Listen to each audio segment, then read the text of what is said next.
Hi, I'm John from Just Whiskey. If you like today's show, please give it the thumbs up, like, and subscribe. And speaking of subscribers, I appreciate all the new subscribers coming on board and supporting the channel. We are slowly inching our way up the charts, folks. And remember, it's Just Whiskey, folks. And consider becoming a Patreon with the link in the description below. And why do I have this huge tablespoon? Inquiring minds will find out very shortly. We are going to be talking about and reviewing Highland Park Cask Strength Release Number 1. A lot of people refer to it as Batch 1, but it clearly states Release Number 1, which I believe came out at the end of 2020. It is 63.3% ABV,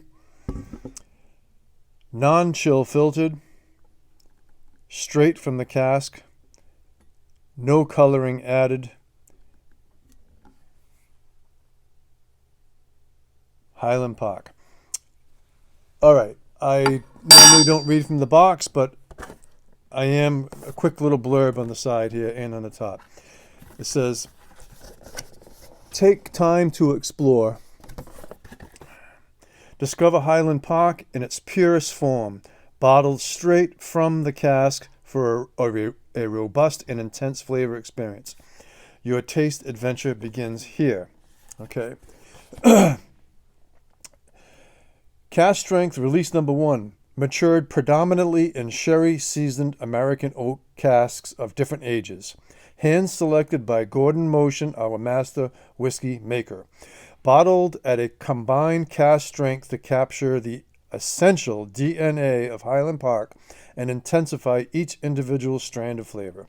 Non-chill filtered to reveal this whiskey in its purest form with a distinctive natural haze. The whiskey's natural warm and golden color is derived entirely by our casks without additives. Tasting notes. Sweet and smoky on the nose with aromas of violets and ripe vanilla pods gathering on a wave of aromatic peat smoke. Rich and full-bodied soft toffee, heather honey, and freshly grated nutmeg emerge on the palate, enriched by a concentrated tang of sun-ripened citrus fruits. A long, lingering finish leaves the impression of a warm creme brulee and exotic eastern spices. Okay. So there you have all that. All right. Why do I have this spoon? In my opinion, this is it's really good stuff. But to drink it right out of this bottle at its cask strength at 63.3%, I find it to be too much, way too much. I'm sure there's some hardcore people out there that love it that way. But I find it, if you're gonna do it that way, let it open up, pour it in a glass, put a cover over it, and let it sit for a while, even overnight. I mean, the longer the better. This needs to open up. So look at this glass here, okay? And you look at the emblem that's on there. If the level was up to the bottom of that level, which I call that's my kind of dram. When I pour a dram, I'm not pouring it way up here. When I pour a dram, I usually pour it to about the middle of the belly. So in this case, it was even a little bit lower than that. So in this glass, if the level was to the bottom of that circle, okay, which it's close to that now, I added a full tablespoon of water to that. And for me, that's the sweet spot. If you buy this, speaking of buying, it's about $85 to $90. You can play around with this with as much or as little water as your palate desires. I find you can add generous amounts of water to this, and you probably should, to bring out what it's trying to do here. Okay, so this dram was, filled to the bottom of that little circle with a tablespoon of water. So on the nose, you're getting fruits and light brown sugar, slightly vegetal, which is from the peat. It's a very light peat. They don't mention the ppms on this, but low ppm, but there is slight peatiness to it.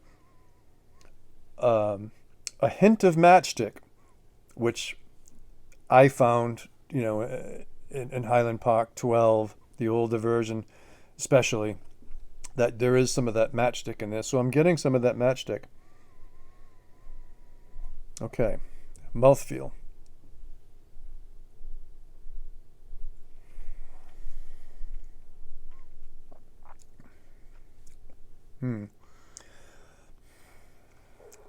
This is really good.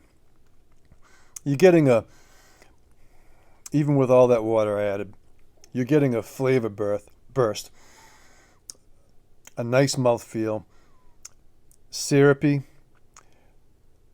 The less water you add, the more syrupy, the more viscous it is going to be. The fruits are in there, candied fruits. But it's also, on the finish, it's an astringency, a dryness, but there is a sweetness there for sure, a honey sweetness. You're picking up on the honey, the peat, floral note, and if you drink it at cask strength, it will leave you with a mouth numbing. The top of your palate will be numbed.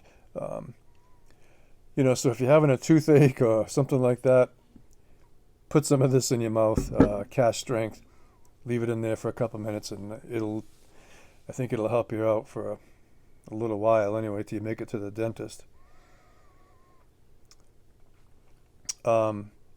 Very long finish.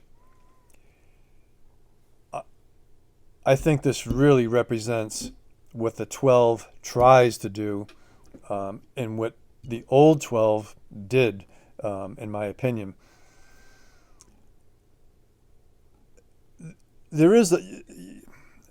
I've really had to play around with the water to try to find the perfect balance. My suggestion to Highland Park, and I know you're listening, is, and this is a non-age stated whiskey as well too. We do not know how old it is. Obviously, it's at least 3 years old, and it's very likely less than 12, and it's very likely less than 10. Although I'm not picking up a lot of youthfulness or a lot of spariness about it. It's really well crafted. My recommendation for Highland Park is give us a 12-year-old with a higher ABV of what they offer us at 43%. And, I could just say, let's make it 46%, but I'm not the master blender. But I'm sure they know what the sweet spot is. That would be awesome, in my opinion, if they released just a classic Highland Park 12 at maybe 46, 47, 48% ABV, where it's basically taking this and watering it down to the perfectly desired strength. So I'm going to rate this at a solid 88. I think it's pretty good value for money. I mean, in this market, you're getting cask strength, no color added, non-chill filtered, $85 to $90. I have not had batch 2, but I can't imagine it, or release number 2. I can't imagine it being dramatically different, because they want to maintain that Highland Park classic profile with with their heather, honey, light peat. So if this did have an age stated, 10 or 12 years, or if it was 10 or 12 years, a little lower on the ABV, I would certainly score it higher. But I think it's a solid 88. But you do need to play around with the water. So it can be a little bit of effort and work on your part. So that's all I have for you today. If you like today's show, please give it a tablespoon up and like and subscribe and consider becoming a Patreon. And remember, it's just whiskey. So happy holidays, and probably tomorrow I'll be doing my Whiskey of the Year show. So I'm looking forward to that, and I think you will be too. You too will be.